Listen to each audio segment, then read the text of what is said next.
What's up, preppers? Welcome back to another video, and today we're going to be talking about the brown side of prepping.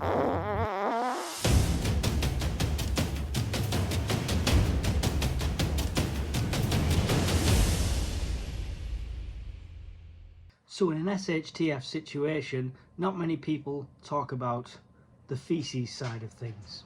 In a grid down situation, water is inevitably going to go off.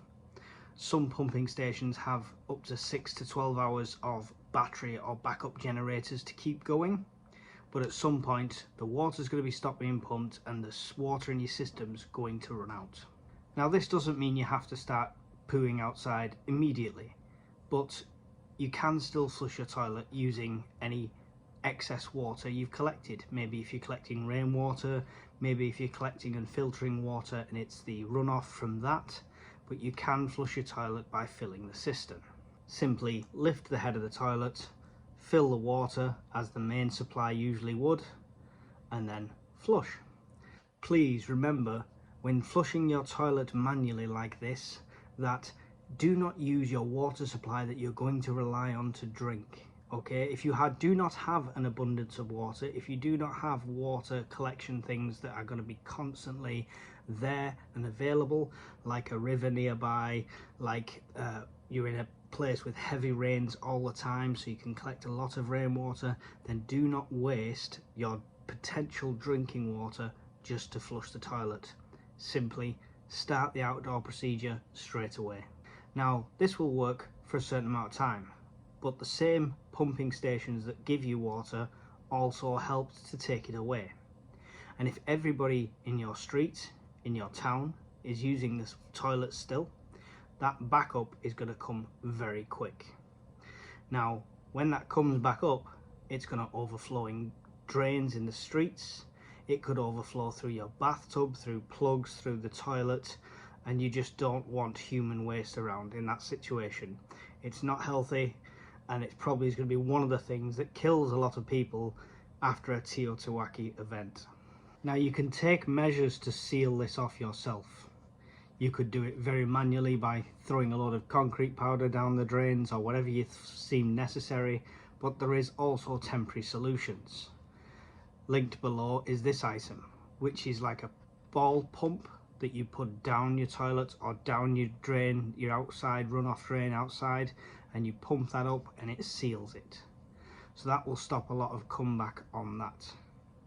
Now hopefully everyone realizes they can't keep using these bathrooms in this situation, and it never comes down to this, but if they do, then you've got a way of sealing that off from the rest of the world.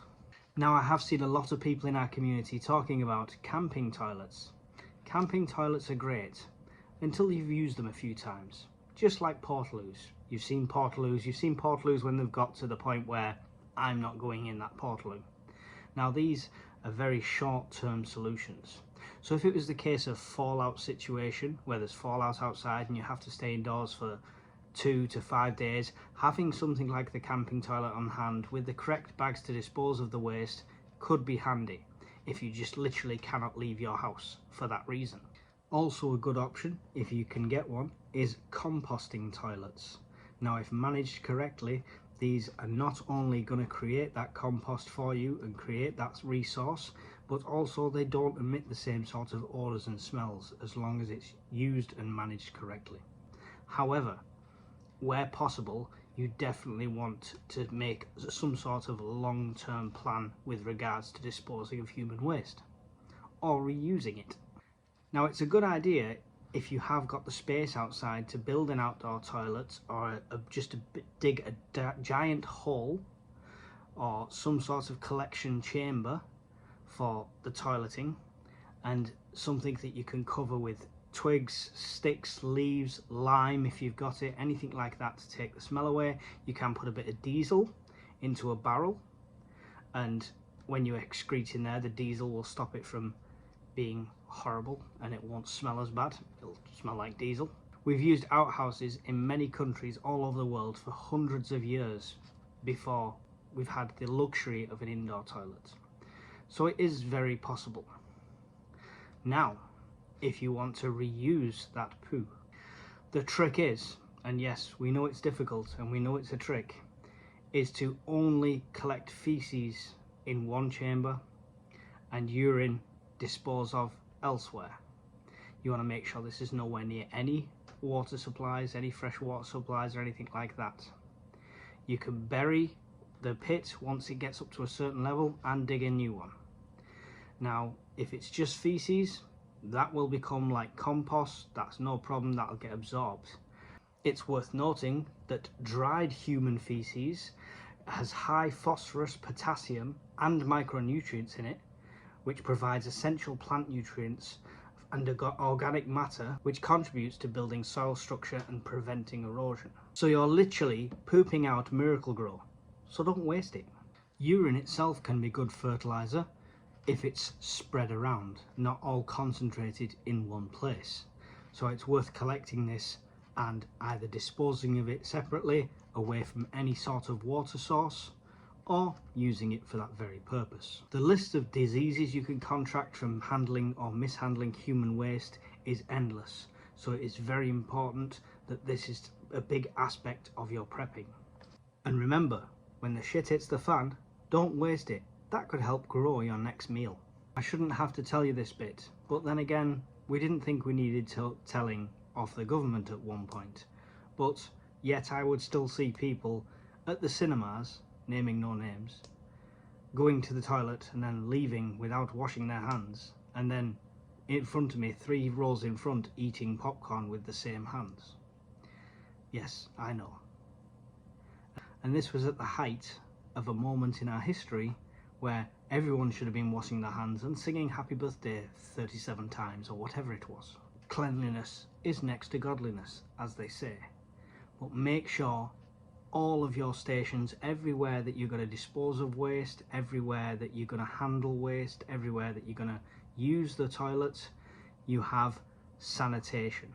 Okay, you're not going to be able to run the tap and have soapy water all the time constantly, but try and have some sort of wash bowl nearby, followed by hand sanitizer and things like that. The wash bowl is going to get dirty very quick, I'm well aware of that, but it's mainly to get any big stuff off, and then use the hand sanitizer to sanitize afterwards.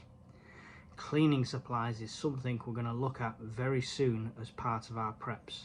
Something I already do prep, but something that you should really consider and a lot of people forget. That will be in an upcoming video though. Now all of this also includes your pets and animals. Their waste can be used in exactly the same way, has to be handled in exactly the same way, and has to be disposed of in the exactly same way. Dumb ways to die include: do not throw lit matches or exposed flames down into your waste pit. Methane is flammable, comical sometimes, but still flammable. Don't pour bleach or other chlorine products down there to try and mask the smell. That will react and produce a gas, and inhaling that directly, yeah, not good. And make sure you monitor the kids. We don't want them falling in the poo pit. The foundations of this reusing and making fertilizer and things like that can be started now.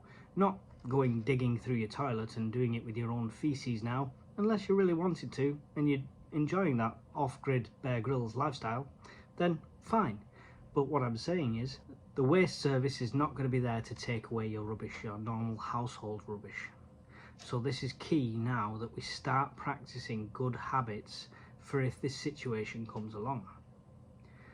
Having food waste bins that you can then use to compost. Recycling what you can, and I don't mean just putting it in the different bin so they take it away. Have a look at manually recycling and what you can do with it.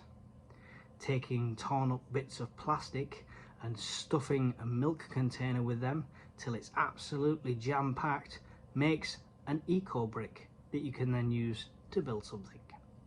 So look at all these different waste saving measures you can do now to reduce your waste. This not only helps the planet and environment now anyway, but it's a good practice to get into, because when SHTF happens, nobody's coming taking that away. And the more that you can reuse now and the more that you can recycle now, the less you're going to have to try and dispose of when all hell breaks loose.